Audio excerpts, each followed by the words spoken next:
Pak Arief Budiman, Ya. ini SK KPU tanggal 21 Agustus. Bapak bisa terangkan isinya dan apakah ada logika hukumnya atau dasar hukumnya? SK 731 itu kalau saya baca di bagian lampirannya, Ya. itu sebetulnya respon terhadap permintaan informasi dari seseorang. Ya. Jadi kalau nggak salah namanya Pak Komarudin kalau nggak salah. Ya. Pengacara. Nah, lalu KPU untuk merespon sebelum memberikan dokumen, dia melakukan uji konsekuensi. Jadi ada timnya, tim Ya. DPID melakukan uji konsekuensi dan kesimpulannya adalah 16 item yang itu menjadi persyaratan ketika pasangan calon presiden dan wakil presiden mendaftar ke KPU itu dinyatakan dokumen yang dikecualikan. Ya artinya tidak bisa diakses oleh publik. Ya, antara lain ijazah, KTP, surat keterangan dari pengadilan bahwa dia sudah tidak bebas pidana, surat keterangan hampir semua data surat pribadi, kesehatan, surat calon pimpinan negara nggak boleh diakses gitu. Menurut SK itu ya. Oke. Terus? Ya. Tapi kalau dulu pengalaman saya menyelenggarakan Pilpres 2014 dan 2019, data itu kita sediakan dapat diakses oleh publik. Ya. Nah, dengan adanya undang-undang perlindungan data pribadi itu, memang beberapa item itu kita tutup, kita lindungi supaya hak pribadi seseorang juga terlindungi juga. Oke. Misalnya hasil pemeriksaan kesehatan, itu yang ditampilkan kan hasil yang menyatakan dia memenuhi syarat atau tidak. Ya. Tapi rekam medisnya, jantungnya gimana, ginjalnya gimana, parunya gimana, itu tidak kita tampilkan. Kasih contoh, ijazah gimana? Ijazah itu yang ditampilkan ya ijazahnya saja. Tetapi di balik ijazah itu kan ada bahasa Inggris dapat berapa, matematika dapat berapa, itu tidak Tapi ditampilkan. dengan SK yang baru total nggak boleh. Tidak boleh, tidak bisa Sama diakses. sekali nggak boleh Tidak lihat. bisa, tidak bisa Dasar diakses. hukumnya apa SK KPU ini? Dan kenapa sekarang Pilpres masih lama?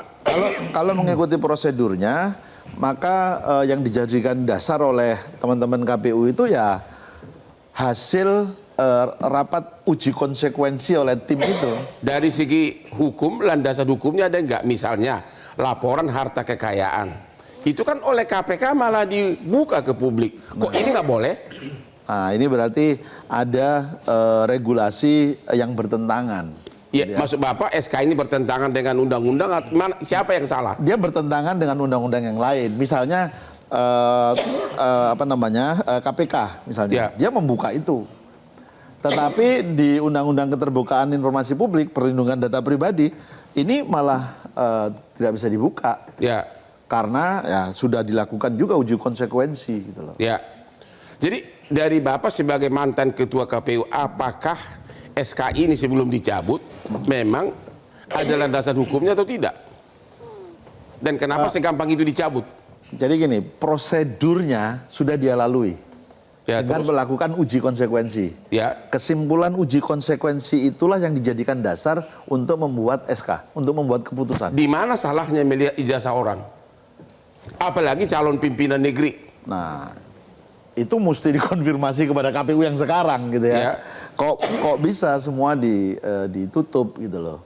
Bahkan ketika mereka membuat konferensi pers menyatakan bahwa SK itu batal, saya juga punya pertanyaan. Loh, ketika kamu menetapkan keputusan itu melalui uji konsekuensi. Ya. Mestinya untuk menyatakan dokumen-dokumen itu bisa dibuka atau tidak, itu ada uji konsekuensinya lagi. Gitu. Ya. Nah ini kan tidak dilakukan. Saya nggak tahu ya, karena nggak di dalam konferensi pers itu tidak diceritakan apa yang sudah dilakukan sehingga mereka mencabut atau membatalkan keputusan itu. Oke, Pak DPR, apakah Bapak kan membawahi Komisi 4, membawahi KPU. Apakah DPR tahu tentang ini dan apakah setuju? Secara normatif kan Komisi 2 DPR RI itu memiliki dua fungsi legislasi terkait kepemiluan. Ya. Satu, membahas rancangan undang-undang menjadi undang-undang di bidang kepemiluan. Yang kedua, kami menerima konsultasi atau membahas seluruh rancangan peraturan KPU. Ya. untuk ditetapkan rancangan PKPU. Termasuk ini? Bukan. Oh, untuk menjadi peraturan KPU. Oke. Nah, yang dipilih oleh KPU hari ini itu bukan peraturan KPU, Ya. tetapi keputusan Komisi Pemilihan Umum. Itu tidak masuk Tidak kewenangan masuk DPR. dalam domain itu. Nah, yang menjadi pertanyaan kalau kita orang hukum, Ya. kenapa kok pilihannya itu bukan peraturan KPU, tapi kemudian keputusan KPU? Dari segi substansi harusnya apa? Dari sisi substansi harusnya peraturan, Ya. karena ini mengatur. Kalau keputusan itu memutuskan satu objek yang bersifat konkret. Berarti mau menghindari DPR? Itu menjadi pertanyaan bagi Komisi 2. Menurut DPR? Itu menjadi pertanyaan bagi Komisi 2 dan kami sebetulnya ingin memanggil KPU Republik Indonesia pada Senin yang akan datang. Oke. Tetapi kemudian mereka terlanjur membatalkan keputusan KPU nomor 731 tahun 2025. Apakah tidak dipanggil juga? Segampang itu mencabut. Kami akan tetap mendalami, melakukan klarifikasi. Yang kedua yang akan kami klarifikasi adalah kenapa keputusan ini atau dasar aturan ini dikeluarkan di tengah tidak ada lagi tahapan terkait dengan pemilihan presiden. Ya. Normally, seluruh ketentuan peraturan terkait dengan tahapan pemilu itu diajukan beberapa saat sebelum tahapan itu dilakukan. Ya. Jadi misalnya ini tahapan pendaftaran capres-cawapres. Dulu zaman Mas Arief, 2-3 bulan sebelumnya rancangannya dimasukkan ke Komisi 2, Ya. lalu kemudian kita bahas, kita sahkan. Ya. Ini kan Masih 2029. matahari baru terbit dari timur, masih jauh sekali Ya. baru ke ufuk barat. Jadi ini ada dua hal, substansi, dasar aturan yang digunakan, yang ketiga adalah momentum yang kurang tepat.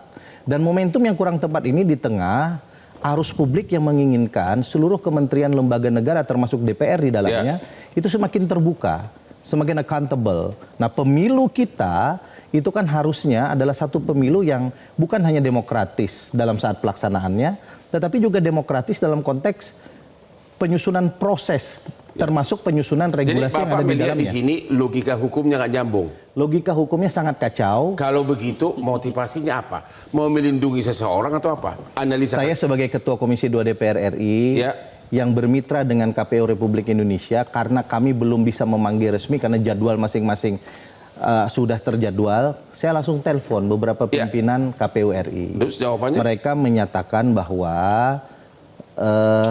keputusan KPU nomor 731 tahun 2025 ini muncul karena beberapa waktu terakhir banyak sekali surat yang muncul ke KPU RI meminta adanya salinan ijazah atau ijazah terkait dengan capres-cawapres. Saya bilang kalau itu Anda cukup jawab. Tidak. Sesuai dengan ketentuan peraturan perundang-undangan, Anda tidak perlu terlalu jauh untuk membuat keputusan. Satu. Tinggal lihat aja di website. Kalaupun ada fenomena yang menurut Anda harus direspons, jauh lebih baik kalau Anda sampaikan dulu ke Komisi 2 DPR RI. Ya. Nah, karena di Komisi 2 rapat dengan KPU itu selalu kita bikin terbuka. Dan ini bisa didengar oleh publik. Jadi jawaban KPU pun tidak masuk di akal juga. Nah, mereka kemudian berdalih dengan prosedur seperti yang tadi Mas Arief sampaikan. Kami sudah mengikuti dasar ketentuan Undang-Undang Nomor 14 Tahun 2008 tentang keterbukaan informasi publik. Apa itu caranya?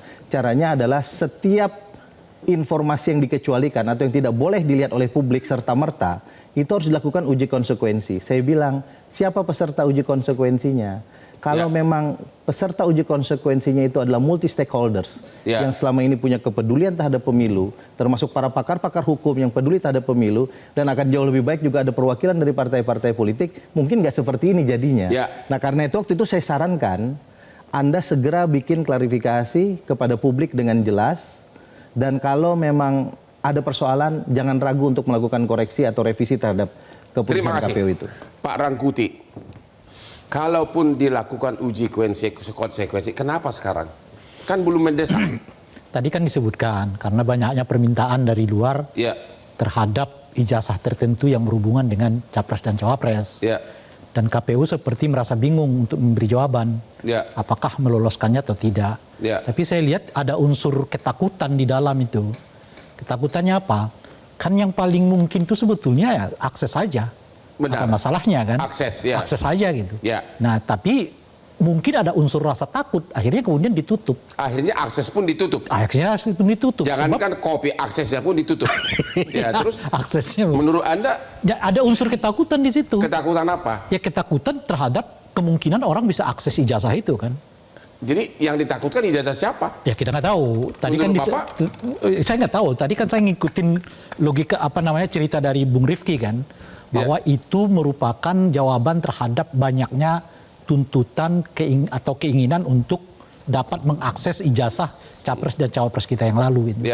Nah akhirnya karena banyaknya itu, KPU justru nutupnya bukan membukanya gitu loh.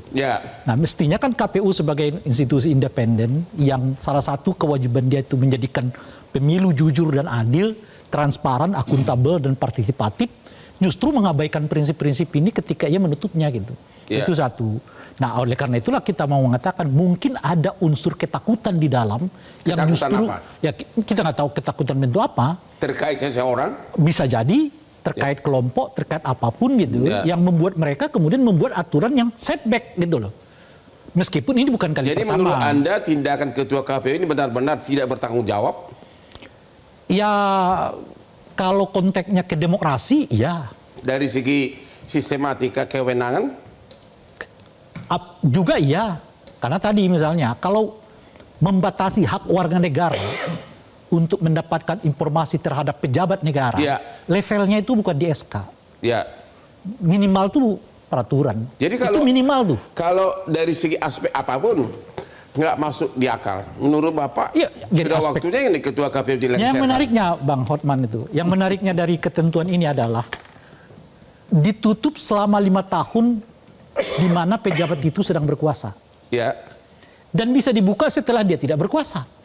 Pertanyaannya ngapain orang juga? Benar. Ngapain juga orang mau melihat ijazah seseorang yang sudah nggak lagi menjabat sebagai pejabat publik? Jadi biar publik tahu, selama berkuasa tidak boleh diakses ijazahnya. Tapi setelah berkuasa, silakan diakses. Lah orang buat apa juga mau mengakses data-data yang dimaksud kalau orang itu sedang tidak berkuasa? Saya kira mahasiswa hukum 31 pun tahu. Sekarang saya mau tanya keberanian Bapak. Ini tindakan KPU ini benar-benar tidak bertanggung jawab atau apa? Saya udah mengatakan tadi. Pantas sih nggak jadi Ketua KPU. Ini jawab Bapak kenal dia. Ya, saya pikir perlu memang mereka semuanya dievaluasi aja. Dievaluasi aja. Pak Rangkuti tidak berani mengatakan ganti Ketua KPU. Temu lagi di Hot Room.